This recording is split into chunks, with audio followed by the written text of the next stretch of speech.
प्रश्न जो है ये बहनों का प्रश्न है और अमरावती से आया वाला है, महाराष्ट्र से। उनका कहना है कि हम लोग ब्रह्मचारी व्रत हाथे से लिया है, धारण किया है, हमारी दूसरी से लेके 7वीं तक की प्रतिमा भी है, फिर कि हमारा स्त्री पर्याय इसी भवन में छूट जाएगा क्या? तो और पर्याय कब छूटेगा? अब 7वीं प्रतिमा यदि आपने ले ली तो आप अच्छी तरह से निरातिचार व्रतों का पालन करो, क्योंकि प्रतिमाधारी का नियम से स्त्री पर्याय में जन्म नहीं होता है।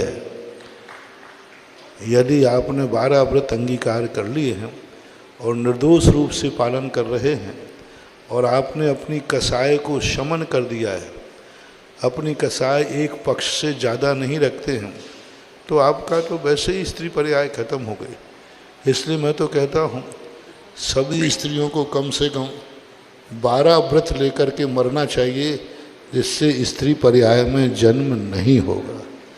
लेकिन वो 12 व्रत कैसे होना चाहिए? गुणस्थान परक होना चाहिए, सम्यक दर्शन पूर्वक होना चाहिए। यदि गुणस्थान परक नहीं है तो फिर गारंटी नहीं है, क्योंकि अनंग शराह 3000 वर्ष तक जंगल में रही और 3000 वर्ष तक इतनी संलेखना की कि सांप के मुठ में बैठ कर के भी धर्म का उपदेश दिया, तब भी उसका स्त्री पर्याय नहीं छिड़ी। पूज्यवर रविशरण महाराज ने पद्म पुराण में एक आरिका माता का उल्लेख किया।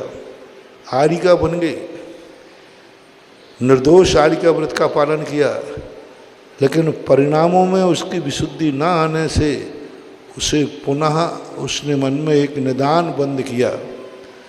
परिणाम स्वरूप उसे पुनः स्त्री पर्याय में जाना पड़ा। तो व्रतों के साथ यदि कसाय पर कंट्रोल हो जाए तो स्त्री पर्याय विच्छेद को प्राप्त हो सकती है।